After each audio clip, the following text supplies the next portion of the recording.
Welcome to my channel, and my name is Yoni. So today we are going to do another video on the power ranking of Survivor. So I did another video on this when there was 8 players left in the game, and the last episode 2 players got voted out. So today it will be the final 6 power ranking of the season finale of Game Changers. So let's get right into this. So at the bottom of the list this week, I would put Audrey there. The reason why I put Audrey there is because she once again has proven that she cannot vote on the right side.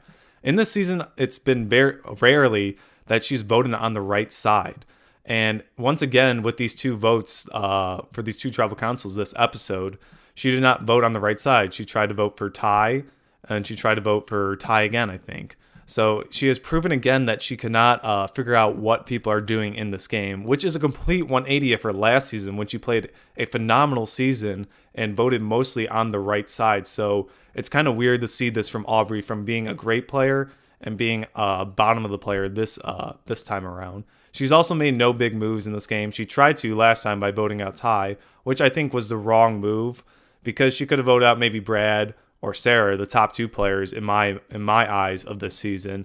And so I don't know why she was going for Ty. But she did win an immunity challenge. I thought maybe that would boost her up before Troyzan.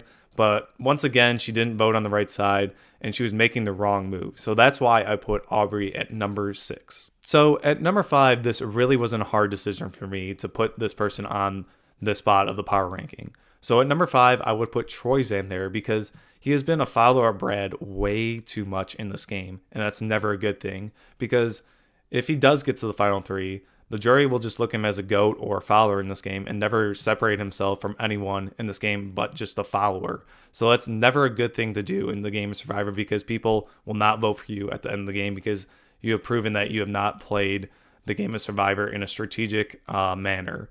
One thing I think he does better than Audrey is that he has voted on the right side most of the time, but Audrey has voted on the wrong side most of the time. So it proves that Audrey kind of doesn't know what's going on in this game, but Troyzan does know a little bit what's going on in this game because he is following the right people. So that's why I would put Troyzan a little bit higher. And he's also found the idol, so he has that if he uses it at a good time in this game. So that is why I put Troyzan at number 5 in this game. So in this spot in the power ranking, this is where it differs from my power ranking from last week.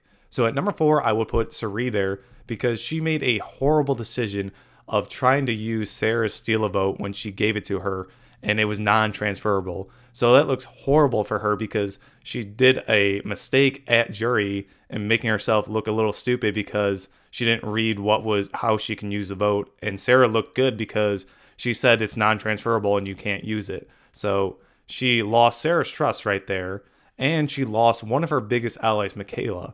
So she is kind of at a low point in this game because now people see her as a backstabber as jury and the people in the game. So that is one reason why I put her down a notch. However, I do think she can still work her way in with some of the people that are still in the game. And I do think most of the people in the jury still like her.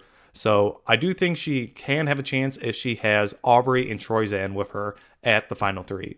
But if there's other people, maybe like Brad or Sara, I do not see her winning. So she needs to play her ass off in this game to win this game. So that is why I knocked her down a notch and put her at number 4. So at number 3 on this list, I would put Ty there because he has proven that he has been a challenge beast on this show.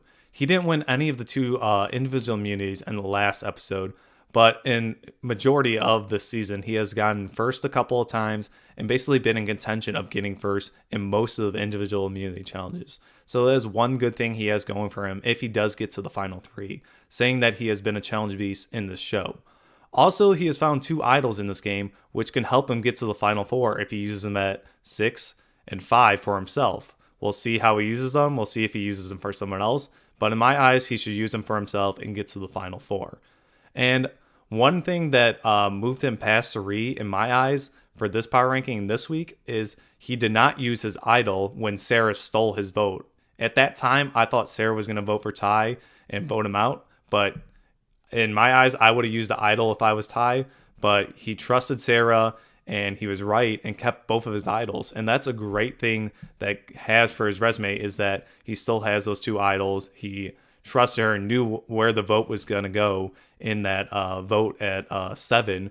So I think that's a great thing that Ty has going for him, and that's why I put him at number 3 above Surrey this week. So now we're down to the final 2, and these 2 people that play in the game, I think they deserve to win. So at number 2, I would put Sara there because she did mess up this week, and I moved her down for it because she did give her steal a vote to Surrey, relying on her. However, Surrey couldn't use it because it was non-transferable. But in my eyes, that was kind of dumb because she could have kept that as a secret, kept it for her at maybe 6, 5, or 4. But now she had to use it at 7 because people knew she had it because Surrey revealed it. And now she doesn't have that advantage going for her at 6, 5, or 4 now. However, she still does have the legacy advantage that is an idol for her at 6. So she is safe for the next vote. However, she could have used that steal a vote at 5 or 4 and kept her in this game a little bit longer, which I do think she has a great possibility of winning this game, but it makes it a little bit shaky now that she got rid of that steal a vote. And I do think she is a clear winner if Brad is not at the final 3 of her, and she has played a great season. So I would like to see Brad or Sara there at the final 3 to be one of the winners of the season. Finally, we are down to the number 1 player on this power ranking this week. And at number 1, I would put Brad Culpepper there because he has played a phenomenal season all around. And one reason I moved him up this week is because he worked his way in at 8 and got Andrea out of the game, which I thought Brad was going to go out for sure at number 8 because he was one of the strongest players in the game at that time besides Sara. And I thought that was great that he worked his way in and got Andrea out instead of him. He also won a huge immunity at 7 to keep him in the game. And he can keep on if he can keep on winning immunities at 6, 5, and 4, he will probably be a for sure winner of this season. And on the jury, I think a lot of people like Brad. He related well with people on this jury. He really didn't backstab a lot of people on this jury. So I do think a lot of people on this jury like Brad Culpepper. And that's why I put him at number 1 on this list. And I do think Sara and Brad would be the clear winners if they're not with each other at the final 3. So it is going to be a great season finale, and I can't wait to watch the season finale. So that is all I have for the power ranking this week. I'm also going to be making a prediction of the season finale on Survivor. So look out for that video before the episode airs on Wednesday. And also like my video because that would be very helpful. Subscribe. I also do Nintendo news, and I've been doing a Pokemon card opening. So if you like any of that, please subscribe to my channel. And that's all I have for today. And this is Yoni signing off.